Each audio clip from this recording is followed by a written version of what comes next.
أعوذ بالله من الشيطان الرجيم بسم الله الرحمن الرحيم الحمد للہ والصلاة والسلام علی رسول اللہ اما بعد۔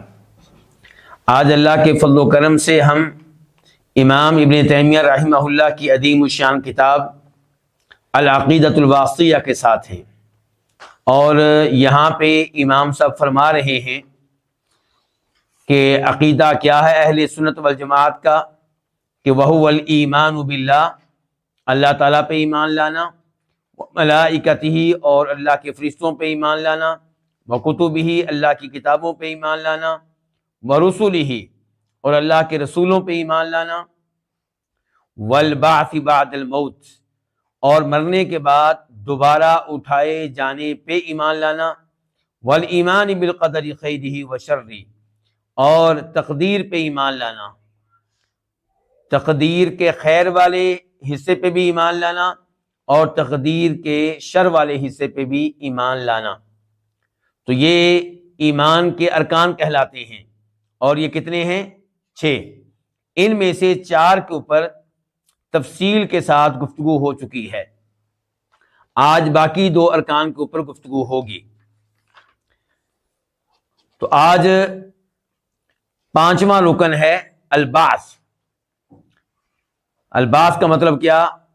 کہ دوبارہ زندہ کیے جانا، دوبارہ اٹھایا جانا۔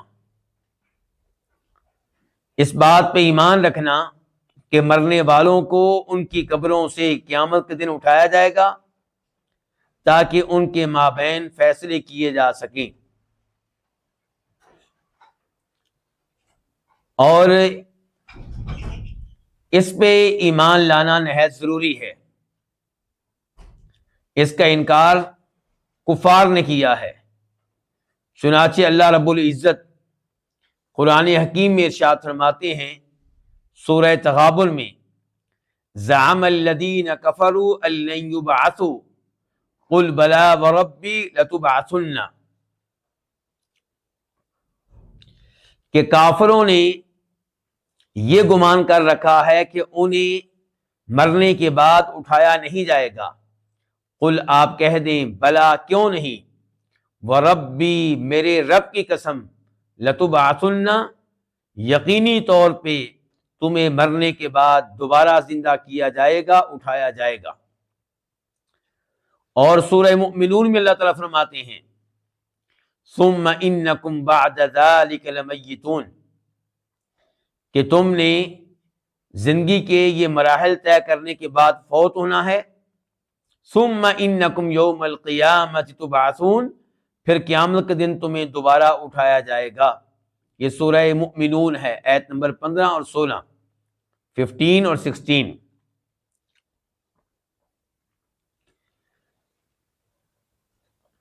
اللہ رب العزت نے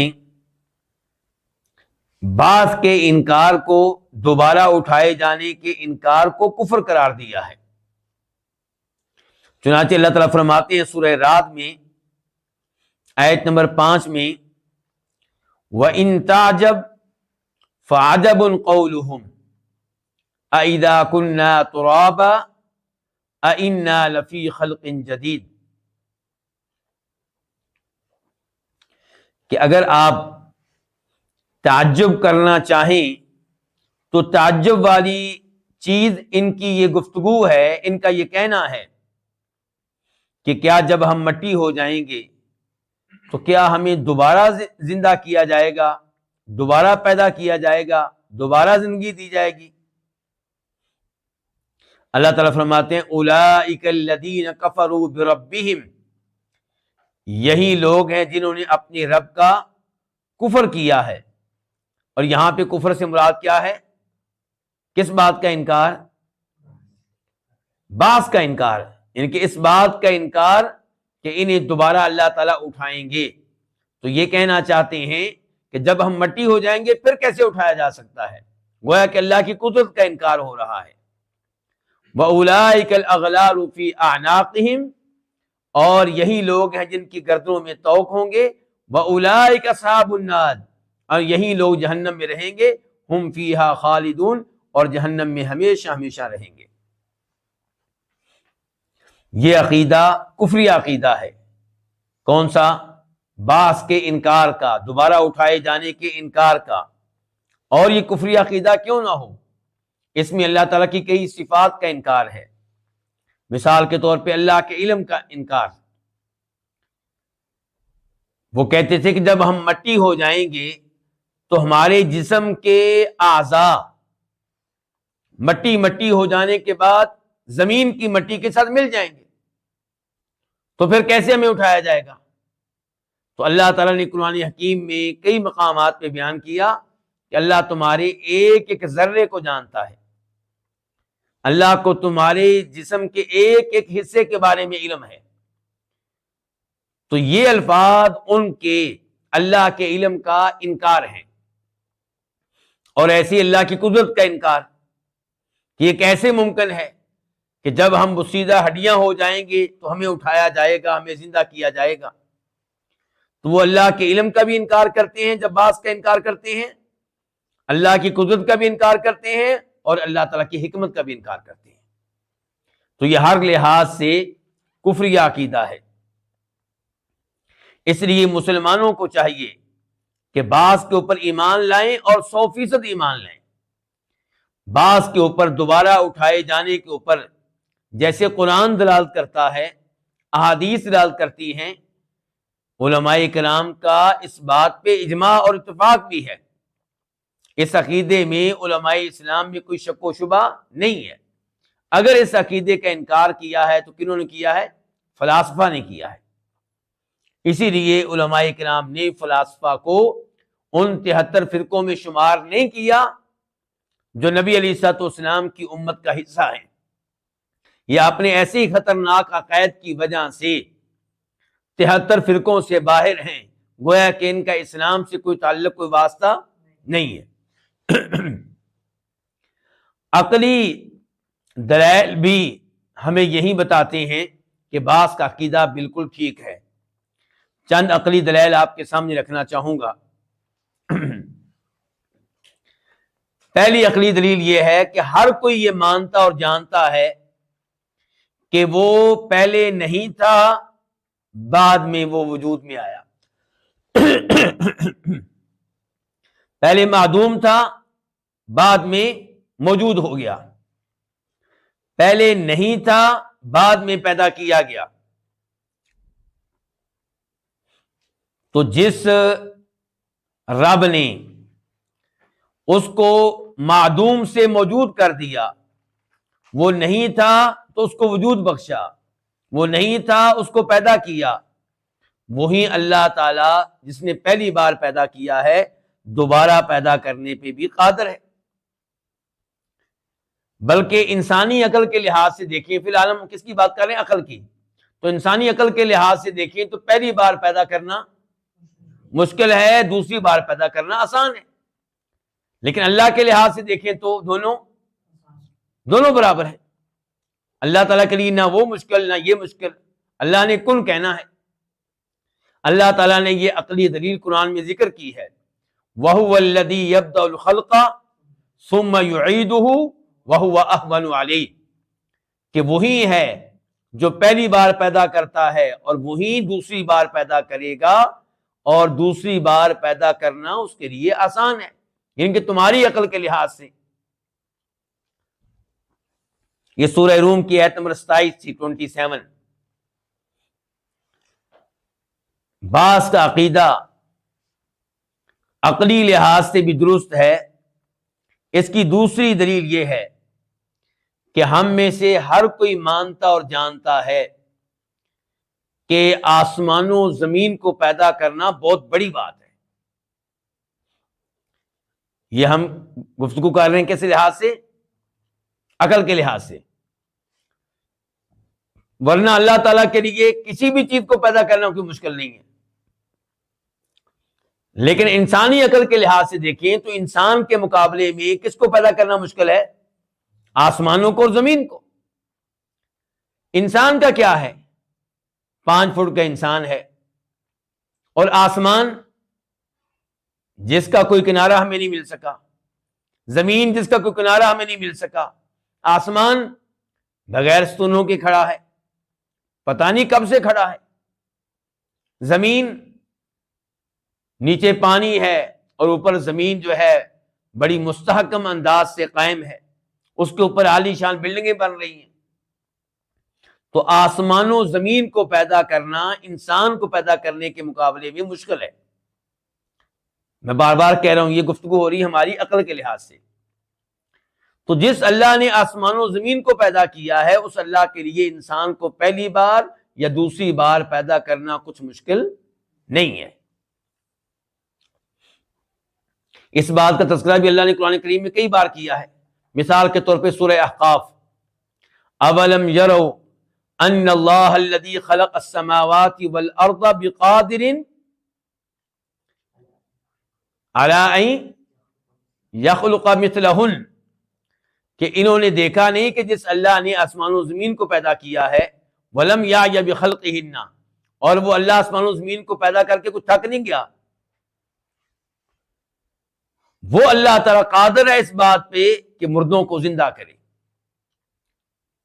اولم یروا ان اللہ الذی خلق السماوات والارض ولم یعی بخلقہن بقادر علی ان یحیی الموتى بلی انہ علی کل شیء قدیر۔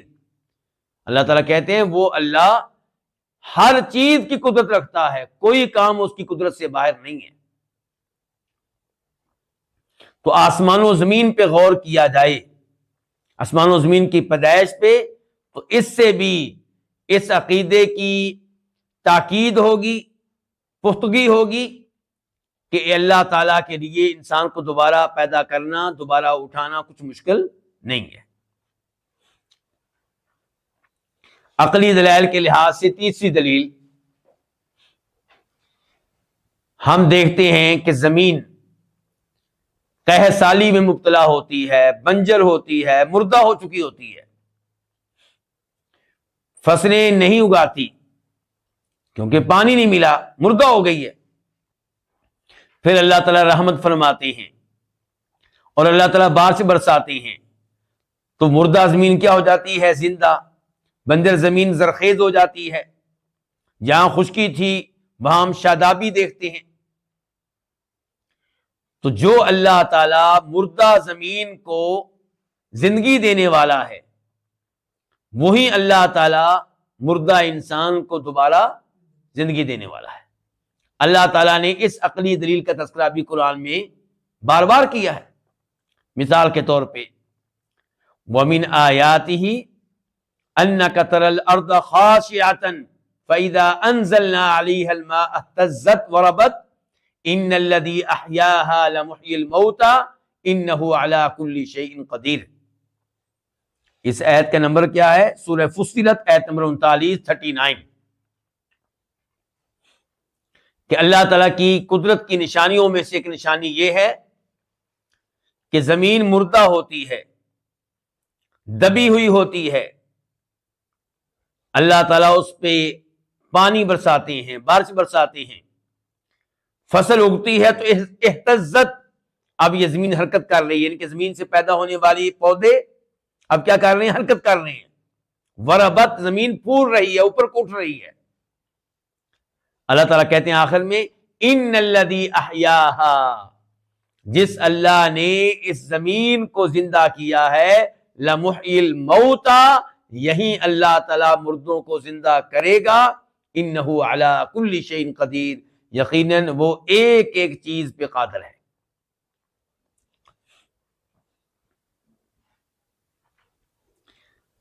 چوتھے نمبر پہ عقلی دلیل، کس عقیدے پہ؟ عقیدہ بعث پہ، کہ اللہ تعالیٰ دوبارہ لوگوں کو اٹھائیں گے قبروں سے، زندہ کریں گے، ان کا حساب کتاب ہوگا۔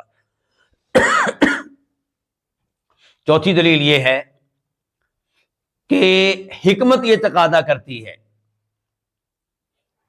کہ اللہ تعالیٰ نے جن انسانوں کو دنیا میں 40 سال، 50 سال، 60 سال، 70 سال، 80 سال، 90 سال، 100 سال زندہ رہنے کا، زندگی گزارنے کا موقع دیا، ان کو نعمتیں دیں، لباس دیا، اولاد دی، مال دیا، گاڑیاں دی، بہت کچھ دیا، اور اللہ نے ان کو سمجھانے کے لیے، ان کی رہنمائی کے لیے انبیاء کرام علیہ السلام بھیجے، آسمان سے کتابیں نازل کی۔ تو اب حکمت کیا تقاضا کرتی ہے کہ اس کا حساب کتاب ہو یا نہ ہو؟ عقل اور حکمت یہ تقاضا کرتی ہے کہ اب ان انسانوں کا حساب ہونا چاہیے، جنہوں نے اچھے اعمال کیے، اللہ تعالیٰ کی مرضی کے مطابق زندگی گزاری، اللہ کے نیک بندوں کے ساتھ تعامل کرتے رہے، اخلاق سے پیش آتے رہے، ان کو انعام دیا جائے، ان کو نوازا جائے، ان کی تکریم کی جائے، ان کو عزت دی جائے۔ اور جو بری زندگی گزارتے رہے، اللہ تعالیٰ کی نافرمانیاں کرتے رہے، اللہ تعالیٰ کی معصیت کرتے رہے، اللہ تعالیٰ کا مذاق اڑاتے رہے، اللہ کے نبیوں کا مذاق اڑاتے رہے، آسمانی کتابوں کا مذاق اڑاتے رہے، اور اللہ تعالیٰ کے بندوں پہ ظلم و زیادتی کرتے رہے، انہیں سزا دی جائے،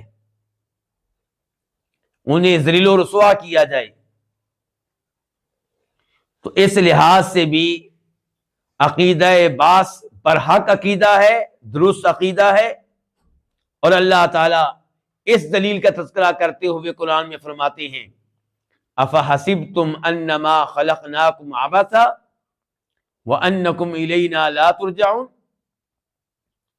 تم نے کیا سمجھ رکھا ہے کہ ہم نے تم کو فضول پیدا کیا ہے، عبث میں پیدا کیا ہے، کھیل تماشے کے طور پہ پیدا کیا ہے، بے مقصد پیدا کیا ہے، اور تم کیا سمجھتے ہو کہ وَأَنَّكُمْ إِلَيْنَا لَا تُرْجَعُونَ، کہ تم ہمارے سامنے پیش نہیں کیے جاؤ گے، ہماری طرف نہیں لوٹائے جاؤ گے۔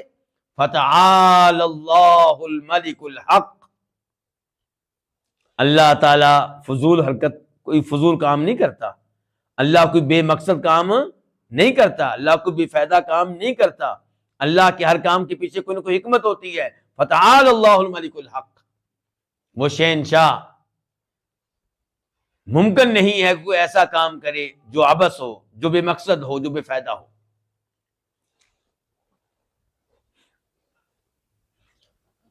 اور 5ویں نمبر پہ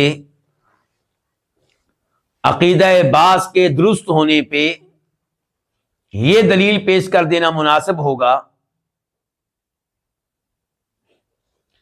کہ اللہ تعالیٰ نے اس دنیا میں کئی لوگوں کو مرنے کے بعد زندہ کیا۔ اس میں اللہ تعالیٰ کی کئی حکمتیں ہوں گی۔ ایک حکمت یہ بھی ہے کہ لوگوں کو یقین ہو جائے کہ اللہ تعالیٰ مردوں کو دوبارہ زندہ کرنے پہ قادر ہیں اور زندہ کریں گے۔ مثال کے طور پہ آپ سورہ بقرہ کو لے لیں، سورہ بقرہ میں اللہ نے 5 واقعات بیان کیے ہیں، کس چیز کے؟ مردوں کو زندہ کرنے کے۔ نمبر 1،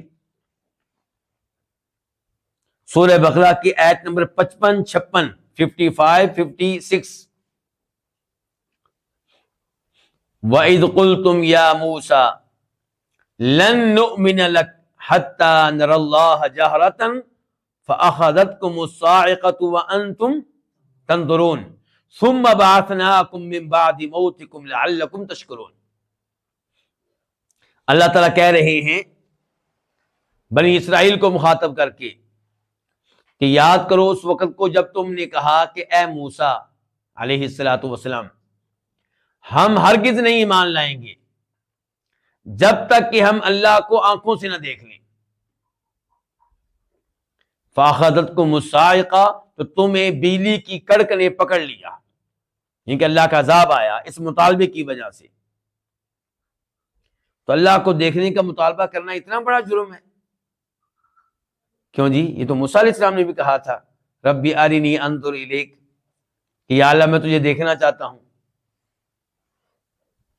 موسیٰ علیہ السلام نے یہ نہیں کہا تھا کہ یا اللہ میں تجھے دیکھنا چاہتا ہوں، اگر میں نہ دیکھ سکا تو میں ایمان نہیں لاؤں گا۔ ان کا جرم یہ ہے کہ کیا کہہ رہے ہیں کہ ہم ایمان ہی نہیں لائیں گے جب تک کہ اللہ کو آنکھوں سے نہ دیکھ لیں۔ تو کیا ہوا پھر؟ عذاب آیا اللہ تعالیٰ کا، بجلی کی کڑک نے پکڑ لیا۔ ثم بعثناکم من بعد موتکم، اللہ تعالیٰ کہتے ہیں پھر ہم نے تمہارے مر جانے کے بعد تمہیں دوبارہ زندہ کیا۔ کیوں؟ لعلکم تشکرون، تاکہ تم اس نعمت پہ کہ اللہ نے دوبارہ زندگی دی ہے، دوبارہ موقع دیا ہے، اللہ کا شکر ادا کرو۔ تو کیا یہ واقعہ اس بات کی بین دلیل، واضح دلیل نہیں ہے کہ اللہ تعالیٰ مردوں کو زندہ کرنے پہ قادر ہیں اور یہ کہ زندہ کریں گے؟ کیونکہ آپ انہی الفاظ پہ غور کریں، اللہ تعالیٰ کہتے ہیں ہم نے کیوں زندہ کیا دوبارہ؟ تاکہ تم اللہ کا شکر ادا کرو۔ تو اب شکر ادا کریں گے تو اللہ انعام دے گا، نہ شکری کریں گے تو اللہ سزا دے گا۔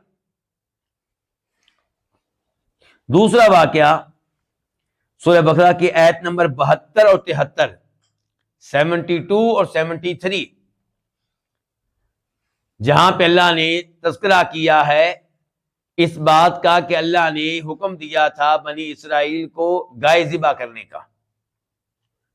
وہاں پہ اللہ تعالیٰ کہتے ہیں وَإِذْ قَتَلْتُمْ نَفْسًا فَادَّارَأْتُمْ فِيهَا وَاللَّهُ مُخْرِجٌ مَا كُنْتُمْ تَكْتُمُونَ، کہ یاد کرو اس وقت کو کہ جب تم نے ایک انسان کو قتل کیا، پھر تم آپس میں اختلاف کرنے لگے، قاتل وہ ہے، وہ کہنے لگے نہیں قاتل یہ ہیں، اور اللہ تعالیٰ اس کو زہر کرنے والا تھا جس چیز کو تم چھپا رہے تھے۔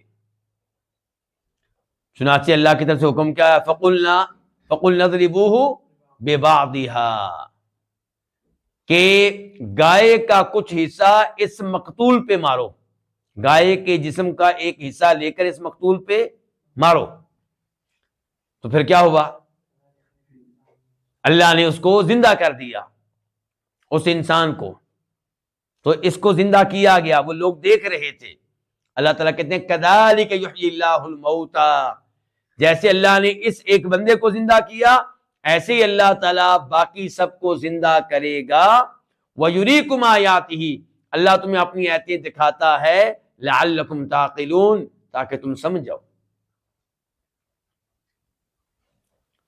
اور اللہ تعالیٰ فرماتے ہیں ایک اور مقام پہ ما خلقکم ولا بعثکم الا کنفس واحدہ، کہ ایک انسان کو دوبارہ زندگی دینا یا سب کو اللہ تعالیٰ کے لیے ایک جیسا ہے۔ ایسا نہیں ہے، انسانوں والا معاملہ نہیں ہے کہ ایک چیز بنا لی ہے تو اب تھک گیا ہے، ایک مکان بنا لیا ہے تو بس ہو گئی ہے، بڑی مشکل سے بنایا ہے جی، پسینے چھوٹ گئے ہیں جی، بوڑھا ہو گیا ہوں جی یہ مکان بناتے بناتے۔ نہیں، ایسا اللہ تعالیٰ کے ساتھ کوئی ایسا مسئلہ ہی نہیں۔ اللہ نے کن کہنا ہے، تو اللہ تعالیٰ کے لیے جیسے ایک انسان کو پیدا کرنا ہے ایسے ہی سب کو پیدا کرنا ہے، جیسے ایک مردے کو زندہ کرنا ہے ایسے سب مردوں کو زندہ کرنا ہے۔ سورہ بقرہ میں مردوں کو زندہ کرنے کے کتنے واقعات آپ کے سامنے رکھ دیے گئے؟ 2۔ تیسرے نمبر پہ اللہ تعالیٰ فرماتے ہیں آیت نمبر 243 243، أَلَمْ تَرَ إِلَى الَّذِينَ خَرَجُوا مِنْ دِيَارِهِمْ وَهُمْ أُلُوفٌ حَذَرَ الْمَوْتِ فَقَالَ لَهُمُ اللَّهُ مُوتُوا ثُمَّ أَحْيَاهُمْ إِنَّ اللَّهَ لَذُو فَضْلٍ عَلَى النَّاسِ وَلَكِنَّ أَكْثَرَ النَّاسِ لَا يَشْكُرُونَ، کہ کیا آپ نے نہیں دیکھا ان لوگوں کی طرف جو اپنے گھروں سے نکلے جبکہ تعداد کے لحاظ سے وہ کتنے تھے؟ ہزاروں۔ کیوں نکلے؟ حذر الموت، موت سے ڈرتے ہوئے۔ کیا مطلب موت سے ڈرتے ہوئے؟ علماء کرام نے اس کی تفسیر میں ایک تو یہ لکھا ہے کہ کوئی وبا آئی تھی، بیماری آئی تھی، اس کے ڈر سے نکل گئے۔ ہماری شریعت نے کیا تعلیمات دی ہیں کہ طاعون کی بیماری اگر کسی شہر میں آ چکی ہے تو اس شہر میں رہنے والے لوگ اس شہر سے نہ نکلیں، بیماری کے ڈر سے نہ بھاگیں، ادھر ہی رہیں، صبر کریں۔ اور طاعون کی بیماری میں جو صبر کرے اور فوت ہو جائے تو اس کی موت کون سی ہوگی؟ شہادت کی موت ہوگی۔ اور جو دوسرے لوگ ہیں وہ اس شہر میں نہ آئیں، اس بیماری کے آ جانے کے بعد وہ اپنے شہروں میں ہی رہیں۔ تو یہ لوگ جو ہے موت کے ڈر سے نکل گئے۔ دوسرے نمبر پہ کہا گیا ہے کہ لڑائی کے خوف سے نکل گئے، جہاد کے خوف سے نکل گیا، ہمیں لڑنا پڑے گا، دشمن شاید حملہ کرنا چاہ رہا تھا اور وہ اس خوف سے نکل گیا کہ ہمیں دشمن کا مقابلہ کرنا پڑے گا، کہیں مر نہ جائیں۔ اللہ تعالیٰ کہتے ہیں فقال لهم اللہ موتوا، موت کے ڈر سے نکلے تھے، اللہ نے نکلتے ہوئے ان کو حکم دیا مر جاؤ. جب اللہ تعالیٰ کہے مر جاؤ تو پھر کیا ہوگا؟ مر جائیں گے، موت آ جائے گی. اللہ تعالیٰ کہتے ہیں ثم احیاہم، پھر اللہ نے ان کو دوبارہ زندگی دی. ان اللہ لذو فضل علی الناس ولکن اکثر الناس لا یشکرون. یہ دوبارہ زندگی اللہ کا ان کے اوپر فضل تھا، اور اب ان کو کیا چاہیے تھا؟ پوری زندگی اللہ کی تعلیمات کے مطابق گزارتے، اللہ کا شکر ادا کرتے ہوئے گزارتے کہ اللہ تعالیٰ نے ہمیں دوبارہ موقع دیا ہے. لیکن اللہ تعالیٰ کہتے ہیں کہ اکثر لوگ شکر نہیں کرتے. کتنے واقعات ہو گئے؟ 3. یہ ایک سورت کی بات ہو رہی سورہ بقرہ کی. نمبر 4 اللہ تعالیٰ فرماتے ہیں، آیت کا نمبر ہے 259 259، او کالذی مر علی قریۃ وہی خاویۃ علی عروشها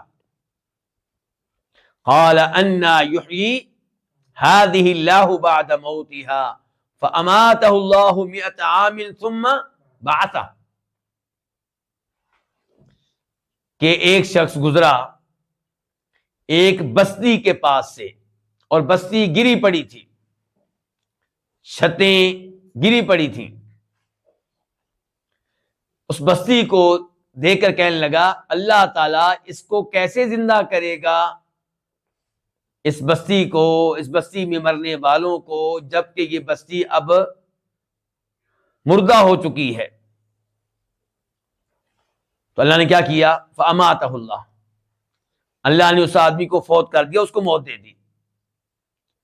اور اس کو موت دی کتنے عرصے کے لیے؟ 100 سال کے لیے. اچھا یہ آدمی کون تھا؟ علماء تفسیر کہا کرتے ہیں ابہموا ما ابہم اللہ. علماء تفسیر کیا کہا کرتے ہیں؟ ابہموا، جس چیز کو اللہ نے واضح نہیں کیا، مبہم رکھا ہے، مجمل رکھا ہے، آپ اس کو مبہم ہی رہنے دیں. اگر یہ انسان جس کے ساتھ یہ واقعہ ہوا، اس کا نام بیان کر دینا، اس میں کوئی مقصد ہوتا، کوئی فائدہ ہوتا تو اللہ تعالیٰ بیان کر دیتے. اللہ نے اس کا نام بیان نہیں کیا، نبی علیہ السلام نے بھی اس کا نام بیان نہیں کیا، اور صحابہ کرام نے اس کا نام نہیں پوچھا. تو ہمیں اس مسئلے میں خاموشی اختیار کرنی چاہیے. لیکن علماء تفسیر نے لکھا ہے کہ شاید یہ عزیر تھے. تو بہرحال اللہ تعالیٰ نے ان کو فوت کر دیا. کتنے سال کے لیے؟ 100 سال کے لیے. پھر اللہ نے ان کو دوبارہ زندگی دی. اللہ نے پوچھا کم لبثتا، تم اس طرح کتنا عرصہ رہے ہو، ان کے موت کی حالت میں کتنا عرصہ رہے ہو؟ تو کیا کہا؟ یومن او بعد یوم، ایک دن یا دن کا کچھ حصہ. اللہ تعالیٰ نے کہا بل لبثت 100 عام، تم اس حالت میں رہے ہو 100 سال. فانظر الی طعامک وشرابک لم یتسنى، اللہ کی قدرت دیکھنا چاہتے ہیں تو اپنا کھانا دیکھیں، اپنا پانی وغیرہ دیکھیں، اپنا مشروب دیکھیں، وہ خراب نہیں ہوا، بدبودار نہیں ہوا. یہ اللہ کی قدرت ہے. وانظر الی حمارک، اپنا گدھا دیکھو. وَلِنَجْعَلَكَ آیَةً لِلنَّاسِ، ہم آپ کو لوگوں کے لیے ایک نشانی بنانا چاہتے ہیں. نشانی کس بات کی؟ کہ جیسے اس انسان کو اللہ نے مرنے کے بعد زندہ کیا، ایسے ہی اللہ تعالیٰ باقی انسانوں کو مرنے کے بعد زندہ کریں گے. اور تمہارا زندہ ہو جانا یہ اللہ کی قدرت کی عظیم نشانی ہے. پھر اللہ نے یہ بھی کہا کہ اب دیکھو ہڈیوں کی طرف، وانظر الی العظام، کہ کیسے ہم ان کے اوپر گوشت چڑھائیں گے، کیسے ہڈیوں کو ایک دوسرے کے اوپر چڑھائیں گے. تو آخر میں کیا ہے؟ فلما تبین لہ، تو جب معاملہ اس آدمی کے لیے واضح ہو گیا کہ اللہ تعالیٰ کیسے مردوں کو زندہ کرتا ہے، قال، کہنے لگے اعلم، مجھے یقین ہے کہ ان اللہ علی کل شیء قدیر، کہ اللہ تعالیٰ ہر کام کی طاقت رکھتا ہے، قدرت رکھتا ہے. ان آیات کے آخر میں اللہ کی قدرت کا بھی تذکرہ ہو رہا ہے، اور کہیں پہ تذکرہ ہو رہا ہے کہ مرنے کے بعد اللہ نے دوبارہ زندہ کیا تو اللہ کا شکر ادا ہونا چاہیے. زندگی اللہ تعالیٰ کی فرامین اور احکام کے مطابق گزرنی چاہیے۔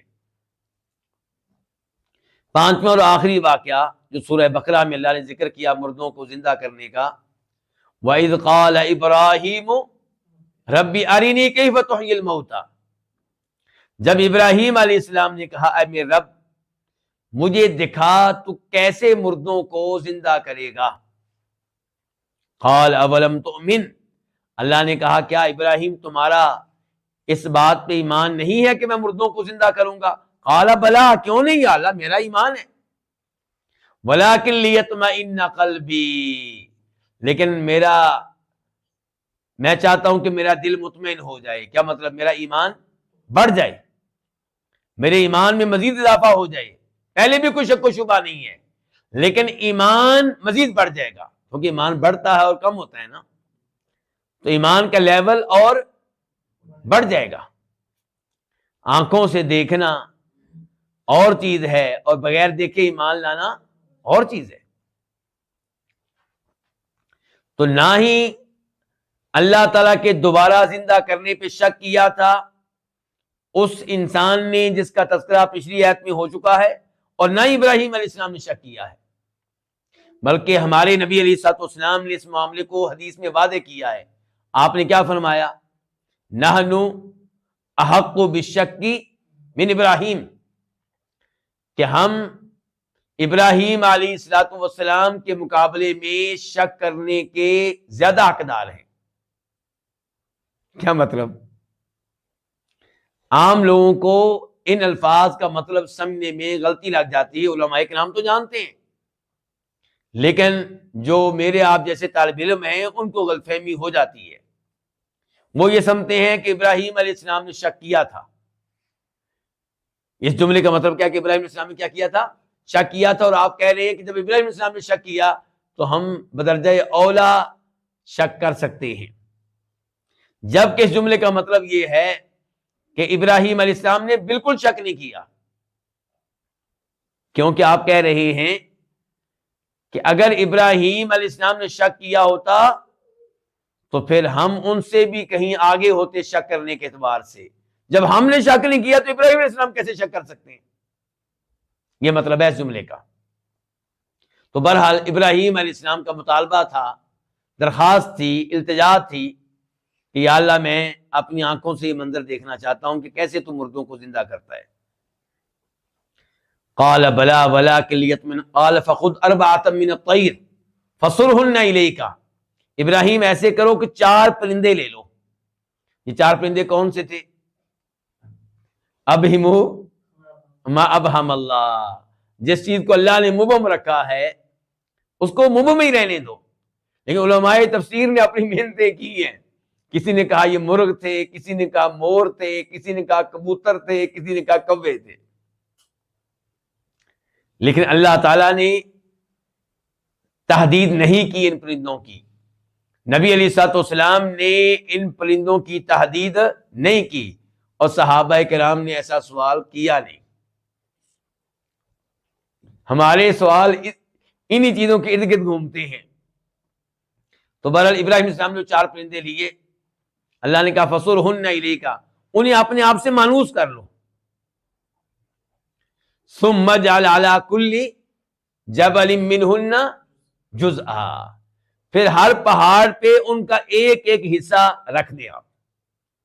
ایک ایک حصے کا مطلب کیا ہے کہ پہلے ان کو کیا کیا جائے گا؟ پھر ذبح کیا جائے گا، کاٹا جائے گا، تو ایک ایک حصہ ہر پہاڑ پہ رکھ دیں۔ پھر کیا کریں؟ ثم ادعوہن، پھر آپ ان کو آواز دیں، یاتینک سعیا، دوڑتے ہوئے آپ کے پاس آئیں گے۔ ابراہیم علیہ السلام نے ایسا ہی کیا اور وہ دوڑتے ہوئے ان کے پاس آئے، اور اللہ نے کہا وَاعْلَمْ أَنَّ اللَّهَ عَزِيزٌ حَكِيمٌ، ابراہیم جان لیں، یقین رکھیں کہ اللہ تعالیٰ ہر کام پہ غالب ہے اور کمال حکمت والا ہے۔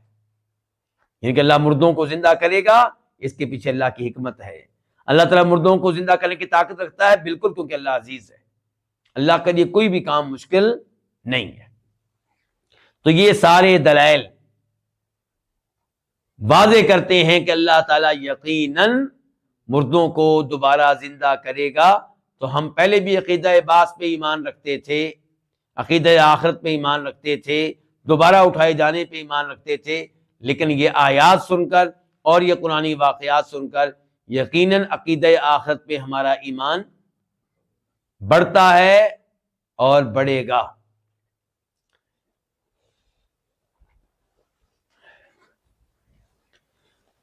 جن لوگوں نے بعث کا انکار کیا ہے ان میں سے کئی لوگ وہ ہیں جو سرے سے بعث کو نہیں مانتے،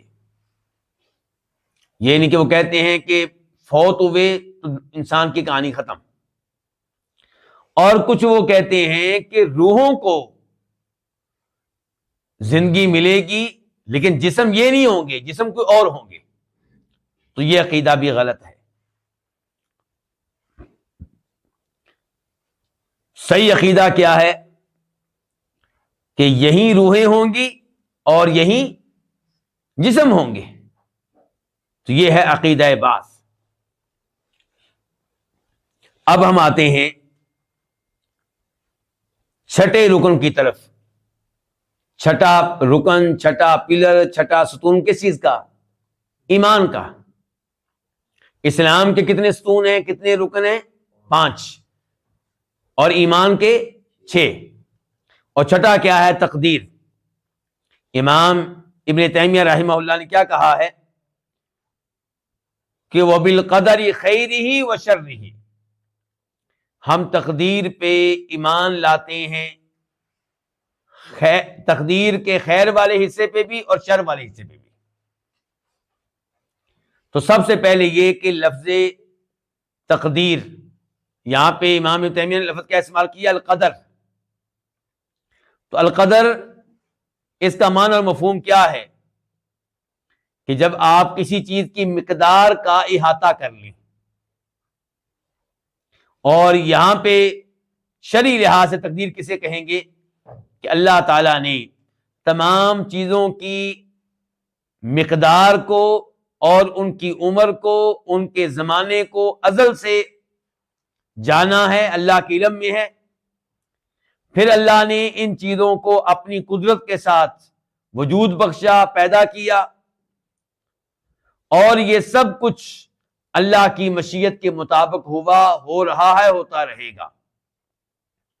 اور یہ کہ اللہ تعالیٰ نے یہ چیزیں پیدا کرنے سے پہلے لوح محفوظ میں لکھ لی تھی، یہ کیا ہے جی؟ تقدیر۔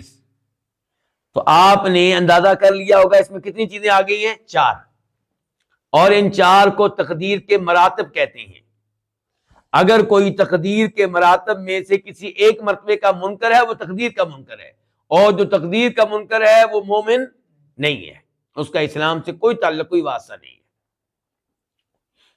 تو تقدیر کے 4 مراتب پھر کیا ہوئے ترتیب کے لحاظ سے؟ نمبر 1 علم، یعنی کہ اللہ ایک ایک چیز کے بارے میں علم رکھتے ہیں، ماضی کی اشیاء، مستقبل کی اشیاء، حال کی اشیاء، بلکہ اللہ یہ بھی علم رکھتے ہیں کہ جو کام نہیں ہوا اگر ہوتا تو اس کی صورتحال کیا ہوتی۔ اللہ تعالیٰ کا علم دقیق ہے، کوئی چیز اللہ کے علم سے باہر نہیں ہے۔ اور دوسرے نمبر پہ تقدیر کے مراتب میں سے مرتبہ کیا ہے؟ الکتابہ، لکھنا، کہ اللہ تعالیٰ جس چیز کو پیدا کرنے والے تھے اس کے بارے میں اللہ نے لکھوا دیا، اور اس کے بارے میں ایک ایک چیز لکھوا دی۔ اس کو کیا کہتے ہیں؟ کتابت۔ اور تیسرے نمبر پہ یہ کہ جو کچھ ہو رہا ہے اللہ کی مشیت کے مطابق ہو رہا ہے۔ میں اور آپ بیٹھے ہوئے ہیں، ہم کس جگہ بیٹھے ہوئے ہیں، کون سی کرسیوں پہ بیٹھے ہوئے ہیں، کس ٹائم پہ بیٹھے ہوئے ہیں، کس روشنی میں بیٹھے ہوئے ہیں، کس ترتیب سے بیٹھے ہوئے ہیں، یہ سب کچھ اللہ کی مشیت کے مطابق ہے۔ اللہ کو پہلے سے معلوم بھی ہے، اللہ نے لکھوا بھی رکھا ہے، اور یہ سب کچھ اللہ کی مشیت کے مطابق ہو رہا ہے۔ دنیا میں کوئی بھی ایسا کام نہیں ہے جو اللہ کی مشیت کے مطابق نہ ہو، حتیٰ کہ جو گناہ ہوتا ہے وہ بھی اللہ کی مشیت کے مطابق ہوتا ہے۔ بعض لوگ اس چیز کو سمجھ نہیں پاتے تو وہ حیران ہوتے ہیں کہ بھی گناہ بھی اللہ کی مشیت کے مطابق ہوتا ہے. ان کے ذہنوں میں یہ بات آتی ہے کہ پھر اللہ کیوں ہونے دیتا ہے. بھی اللہ کے ہر کام کے پیچھے کوئی نہ کوئی حکمت ہوتی ہے. اللہ نے بندوں کو مہلت دی ہے, بعد میں اللہ نے حساب لینا ہے. تو اللہ نے فی الحال انسان کو چھٹی دے دی ہے نیکی کرنے کی اور برائی کرنے کی, قدرت دے دی ہے, ارادہ دے دیا ہے, اختیار دے دیا ہے. اور جہاں پہ اللہ کی مشیت نہیں ہوتی وہاں پہ انسان کچھ بھی کر نہیں پاتا. آپ نے دیکھا ہوگا کہ بسا اوقات ہم لوگ کوئی گناہ کرنے کے لیے پورا زور لگا دیتے ہیں لیکن نہیں کر پاتے کیونکہ وہاں پہ اللہ کی مشیت نہیں تھی. تو دنیا میں ہم نیکی کریں یا برائی کریں اس کے پیچھے کیا اللہ تعالیٰ کی مشیت, لیکن نیکی کریں تو اس کے پیچھے اللہ کی مشیت بھی ہے, اللہ کی رضا بھی ہے, اللہ راضی ہے. ہم نماز پڑھتے ہیں اللہ کی مشیت سے اور اس کے اوپر اللہ راضی ہے ہمارے اس عمل کے اوپر. ہم گناہ کرتے ہیں اس کے پیچھے اللہ کی مشیت ہے, اللہ کا اذن ہے, اللہ کا ارادہ ہے, اللہ کی رضا اس کے پیچھے نہیں ہے بلکہ اللہ اس پہ ناراض ہوتا ہے. اور چوتھے نمبر پہ کیا ہے جی؟ خلق. تقدیر کے مراتب میں سے چوتھا مرتبہ خلق ہے, پیدا کرنا. جو چیز پیدا ہوئی ہے اسے پیدا کرنے والا صرف اور صرف اللہ ہے. حتیٰ کہ ہمارے اعمال کا خالق بھی کون ہے؟ اللہ ہے. تو یہ چار مراتب ہیں. اور دلائل کی طرف آ جائیں تو سب سے پہلے اللہ تعالیٰ فرماتے ہیں سورہ حج میں آیت نمبر 70 میں 70 الم تعلم ان اللہ یعلم ما فی السماء والارض ان ذلک فی کتاب ان ذلک علی اللہ یسیر. کیا آپ کو یہ بات معلوم نہیں ہے کہ اللہ تعالی ہر اس چیز کے بارے میں علم رکھتا ہے جو آسمانوں پہ ہے جو زمین پہ ہے, علم رکھتا ہے. یہ کیا ہوا؟ اللہ تعالی تقدیر کے مراتب میں سے پہلا مرتبہ علم, کہ اللہ ہر چیز کے بارے میں علم رکھتا ہے. پھر فرمایا ان ذالک فی کتاب, بلکہ جو کچھ بھی آسمان و زمین پہ ہے اس کے بارے میں معلومات کس میں موجود ہیں؟ ایک کتاب میں. تو یہ تقدیر کے مراتب میں سے کون سا مرتبہ ہو گیا؟ دوسرا, کتابت. اور فرمایا ان ذالک علی اللہ یسیر. کوئی یہ نہ سمجھے کہ ہر ایک کے بارے میں سب کچھ لکھوا دینا کیسے ممکن ہے. اللہ تعالیٰ کہتے ہیں میرے لیے تو بہت آسان ہے. تو یہ عقیدہ اپنانا ہوگا کہ اللہ ایک ایک چیز کے بارے میں علم رکھتے ہیں, کوئی بھی چیز اللہ کے علم سے باہر نہیں ہے. اور یہ بھی عقیدہ اپنانا ہوگا کہ ایک ایک چیز لکھی ہوئی ہے. ہو سکتا ہے کوئی یہ سمجھے کہ موٹی موٹی چیزیں لکھی ہوئی ہیں, باریک اشیاء نہیں لکھی ہوئی. نہیں نہیں نہیں نہیں, ایک ایک چیز لکھی ہوئی ہے.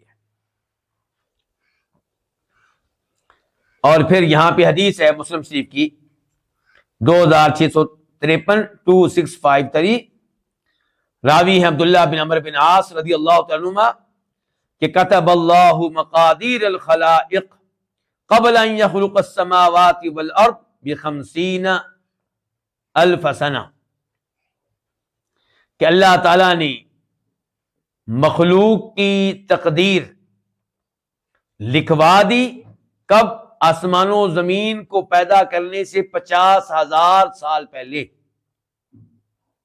آسمان و زمین کو پیدا کرنے سے 50,000 سال پہلے اللہ نے جس جس کو پیدا کرنا تھا اس کے بارے میں لکھوا دیا.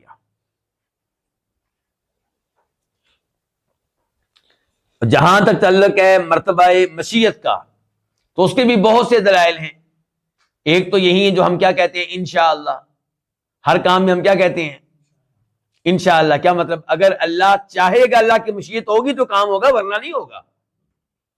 وما تشاءون الا ان یشاء اللہ رب العالمین, سورہ تکویر, کہ تمہاری مشیت تب پوری ہوتی ہے جب اس کے پیچھے اللہ کی مشیت ہو. تمہاری مشیت ہو, تمہارا ارادہ ہو کوئی کام کرنے کا اور اللہ کا ارادہ نہ ہو, وہ کام نہیں ہو سکے گا. اسی لیے تو ہم بہت سے کاموں سے رہ جاتے ہیں. رات کو سوچتے ہیں صبح یہ کام کرنا ہے لیکن نہیں کر پاتے.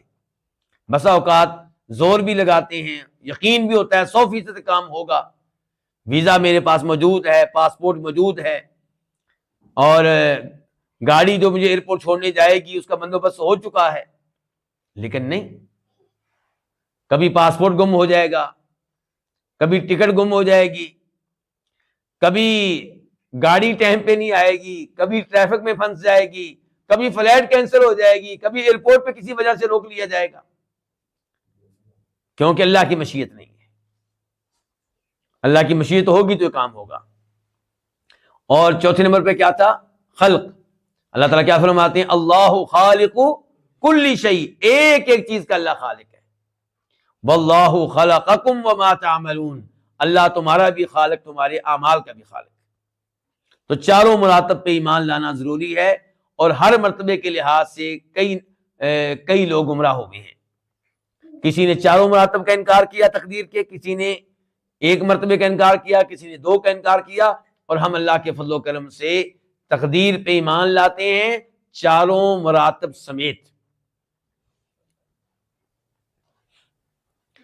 امام ابن تیمیہ رحمہ اللہ نے الفاظ کے استعمال کیے ہیں کہ بالقدر خیرہ وشرہ، ہم تقدیر پہ ایمان لاتے ہیں، اس کے خیر پہ بھی، اس کے شر پہ بھی۔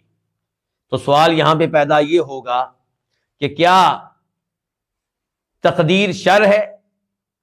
شیخ محمد، سوال کیا پیدا ہوگا؟ کیا تقدیر شر ہے؟ تقدیر کس کا عمل ہے؟ اللہ تعالیٰ کا۔ تو اللہ تعالیٰ کے عمل میں شر ہو سکتا ہے؟ بالکل نہیں۔ مسلم شریف کی حدیث ہے کہ نبی علیہ السلام فرمایا کرتے تھے وَالشَّرُّ لَيْسَ إِلَيْكَ، اے اللہ شر کی نسبت ہم تیری طرف نہیں کرتے۔ اللہ کا کوئی بھی عمل، اللہ کا کوئی بھی کام شر نہیں ہے، لیکن جن چیزوں کو اللہ پیدا کرتے ہیں ان میں شر ہو سکتا ہے۔ اللہ تعالیٰ کے عمل میں شر نہیں ہے۔ مثال کے طور پہ سانپ، یہ کیا ہے؟ خیر ہے کہ شر ہے؟ شر ہے، لیکن کیا اللہ کا سانپ کو پیدا کرنا یہ بھی شر ہے؟ نہیں، بالکل نہیں۔ اللہ کے سانپ کو پیدا کرنے کے پیچھے کئی حکمتیں، لیکن ہم ان حکمتوں کو نہیں جانتے۔ شیر کو اللہ نے پیدا کیا ہے، میں اور آپ تو یہی سوچتے ہوں گے کہ فضول چیز ہے، جنگل میں ایسے ہی اس نے باقی جانوروں کو تنگ کر رکھا ہے، سکون سے ان کو رہنے نہیں دیتا۔ لیکن اللہ تعالیٰ نے شیر کو پیدا کیا ہے، اللہ تعالیٰ کے پیدا کرنے میں کوئی شر نہیں ہے، لیکن وہ شیر جس کو اللہ پیدا کیا ہے اس میں ممکن ہے کہ شر ہو۔ تو یہ اہم بات ہے سمجھنے والی۔ مزید اس کی وضاحت کہ وہ چیز جس کو ہم شر سمجھ رہے ہیں اس میں بھی کئی لحاظ سے کیا ہوتی ہے؟ خیر ہوتی ہے۔